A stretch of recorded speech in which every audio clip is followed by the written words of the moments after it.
Alright, what's up YouTube? So we're back. Last time I took apart the carburetor, I explained all the different parts, components, etc, etc. This time I'm just going to put it back together, explain some stuff I find along the way. Just some context for you right now. I've already changed out my needle and seat. I've changed out the seat. I've put a new gasket in there. I got a new kit as well. So let's continue. My floats, I've already pre-checked them. They're at 10 degrees closed, or 10 degrees sitting on the needle, but not compressing the spring in the needle. And then they have their 32 degree open. So you want to make sure that that sits in there. You want to slide your float. There's like a little a catch that goes over the seat, over the needle itself. And that's so it can pull the needle up and down. You don't want it to sit on top, you want it to hook inside. Next, we're just going to put on our float screws. You just want to snug those up for yourself. And you don't need this, but it came on my carburetor, so I'm just going to put it back on. It's a C-clip. Goes over the screw. There's a groove on there. There's not one on the opposite side, which I don't understand why not. Like I was talking about in my last video, you want the proper screwdriver with the proper head on it. This one's pretty flat. It's wide, fits just perfectly, real snug, real snug. You don't want to over tighten them because you don't want to break them. Alright, so that's pretty much everything for your top plate. Now we're going to get to the carburetor body. Alright, and I recommend saving your old stuff just because I once had a set of 42 DCNFs and the diaphragms gave out, and I found my old diaphragms. I was able to drive it for a couple days until I got my parts from Europe, which took a while actually. It was pretty miserable. But yeah, so I got a new diaphragm. You're gonna put it in top side up or pin side up. Almost forgot there's a spring as well. So the spring goes underneath the diaphragm onto the carburetor face, top side up. You want the groove to be perpendicular to how the carburetor is gonna be sitting, so to the ground. Here we go. Fit your diaphragm over. Insert the extrusion on the diaphragm into the pump cover, and you want to just snug these up. You don't want to tighten one side all the way down, or you might rip the diaphragm. Also, later on we're going to test these with the tops off just to make sure that our diaphragm is working properly and all of our jets are flowing, or required for acceleration are flowing properly. So we have that snugged on. I'm not going to tighten it yet just because for some reason I always find a reason to take some things apart. You miss a thing and you don't want to tighten it all down completely until you're at the last step, last stage. So we got our covers for our progression holes. These don't need a seal.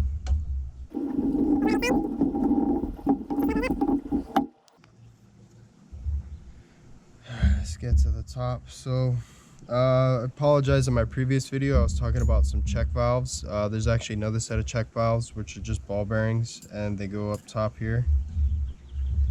And on top of those goes these octagon extrusions, I guess you can call them. They're pretty cool looking. Those goes on top, and then you have these screws that also go on top. I ended up finding a proper screwdriver that fits on there. It doesn't really have a tapered end to it, so sorry for the interruption. My battery died on the GoPro, so we're gonna get back to it. We tightened these. It pushes the pump will push the fuel up through these circuits and then over into this. You have a ball bearing that doesn't allow fuel to jump back in, so it can go through the squirter into into your engine. We can do our venturis. So we have our 34s, or no, these are 38s. We have our 38 mils. I'm gonna put them in top side up, just because that's how you do it.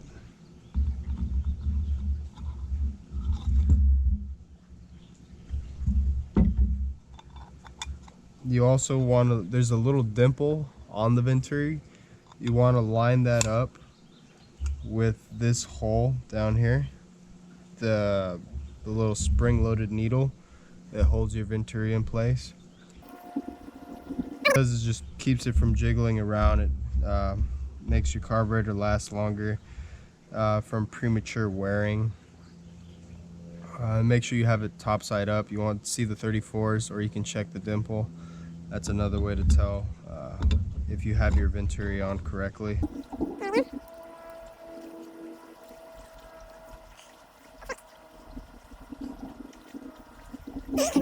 Now what we're going to do is we're going to have the check valve. This one is for fuel draw. So when the fuel is being drawn into the diaphragm, this is the check valve that allows it to maintain pressure while the diaphragm contracts or gets forced into a contraction in order to push the fuel out. I've saved the original O-ring just to size it up with my other O-rings that came in my kit, so I can know precisely which size it is. I've also double checked everything to make sure I have enough O-rings for all my jet. You don't need it to be outrageously tight, but just tight enough where you know it won't come back out for while driving. If you know what that means, I guess. Now this one's going to be a little trickier. We have our enrichment jets, the ones for the circuit that I was talking about earlier on these Trijets. And I guess you just want to find a position where the screw will stay in, or the head will stay onto the screwdriver. And then, yeah, you just gotta send it.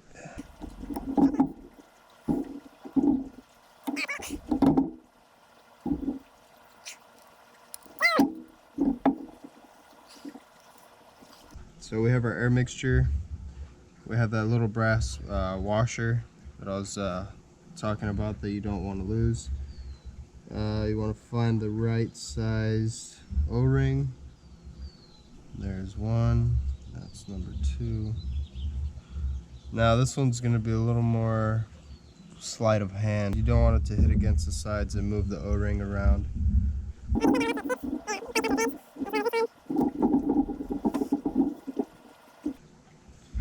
Then we have these. These are for your vacuum advance ports. Oh, I found it.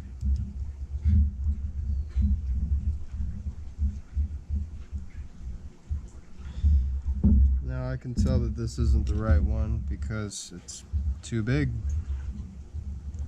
So I'm going to go with my previous choice. This slightly smaller one, not by much, but slight enough where I know it will fit properly.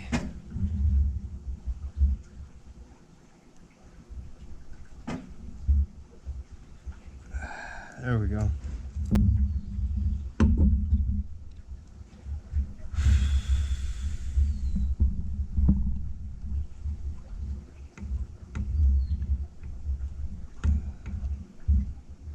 Look at that, nice snug fit. All right.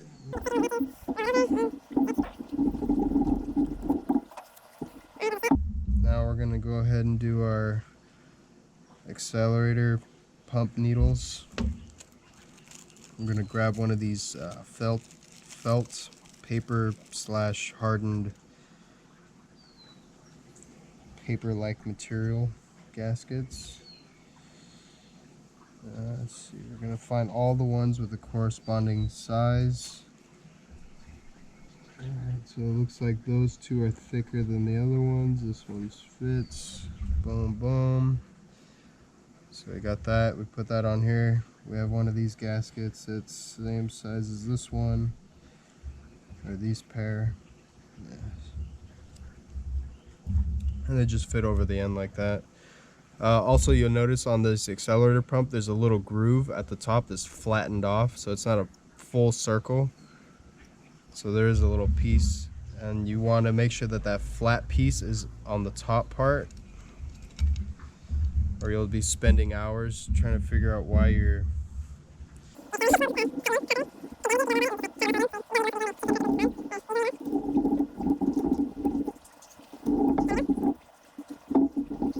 Now we're going to do our idle jets. Idle jets have a larger O-ring.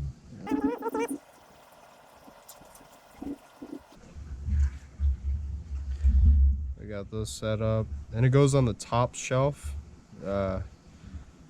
You'll notice that there's like 3 different grooves that it can go into. It's going to be the topmost upper groove.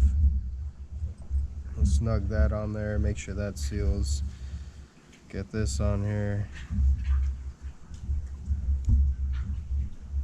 You'll notice that these carburetors are relatively simple, you know. You take it apart, you put it back together the exact same way that you pretty much took it apart, just sequenced backwards. Alright, oh yeah. So we're gonna do our auxiliary vents now. They have these large O-rings that are inside the backs. You want to change these. Do not leave your old ones on there. They will leak, and you'll wonder why your carburetor doesn't transition from idle to mains as well, or why your mains are not working. Put the little screw on there.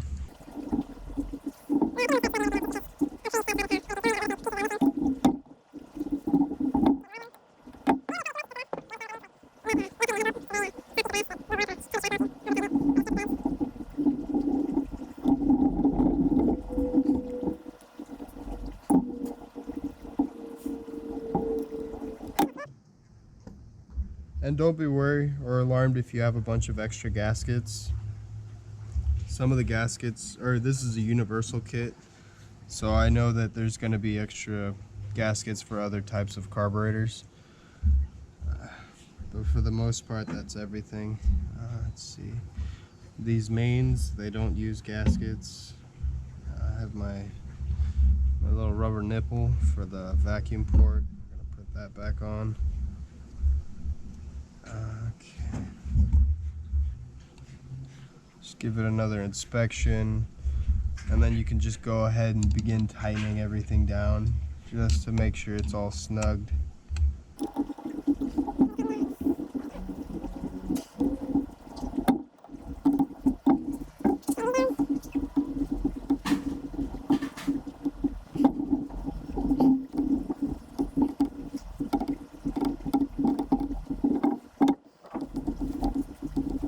Alright, so now we're going to take a moment and we're going to test out our diaphragm real quick.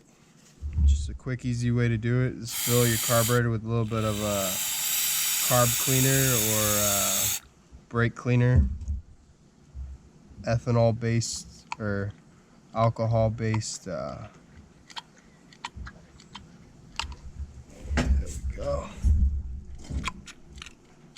I need more.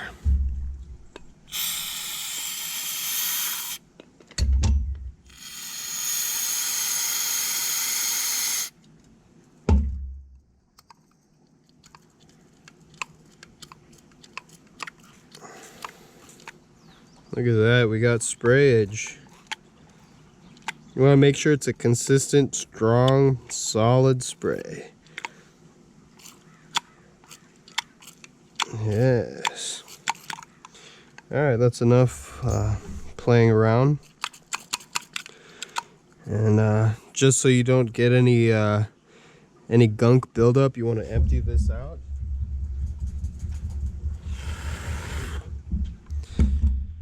Just a rule of thumb. Let's see now, what was I gonna do? So we know everything works. We're gonna finally assemble our top with our new gasket. And one thing to notice, if you are a Trijet, kind of are rebuilding Trijets. Titan, come here.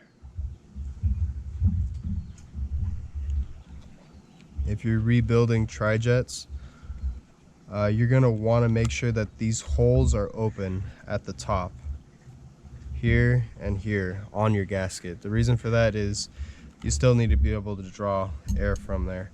So I'm gonna go ahead and see where this sits. Oh wow, these gaskets are kind of shitty. Well, I guess I'm gonna make another video later on of showing how to trim your gaskets so that they match your carburetor top, because these gaskets are a little bit smaller than the throat of the top, and I don't want to be losing power or creating an undesigned turbulence within these carburetors, but that'll be for a later video. Alright guys, I messed up. So guess what? We have to take our float bowls off, unscrew them, take them off, then we put our gasket onto our topper, then we put our float bowls on. I forgot to do this. This is a rookie mistake, I apologize, but we'll imagine that I did do it just for the video's sake. Okay, there we go. That lines up. So I think I'm going to use these tops though to get my my markings for this. All right. So this comes with a brass, little brass thing originally, but in the kit they have a an aluminum one. So we're going to go ahead and apply that onto here, and it fits perfect. I suggest to wait on snugging up your fuel inlet until you have it ready to put on the car, because you don't want to be moving this around trying to figure out what position you want it in and then tighten it and then figure out, oh, I don't want it in that position, and you move it again and you retighten it. So I suggest leaving that off. We have our top jets, or our mains.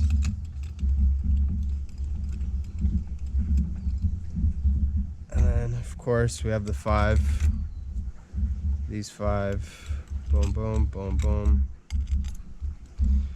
And then from here, if you're using a plate that holds your filters, you're gonna place that on top and then place your velocity stacks on top.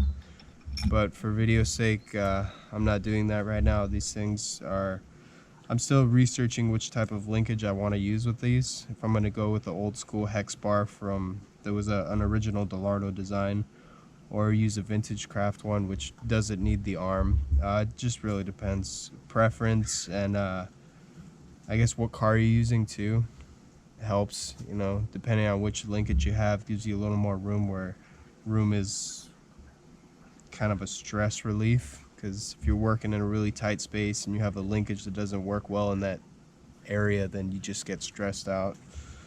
But thank you for listening to my ramble and watching me rebuild this car. Hope you guys have success in your own rebuilds.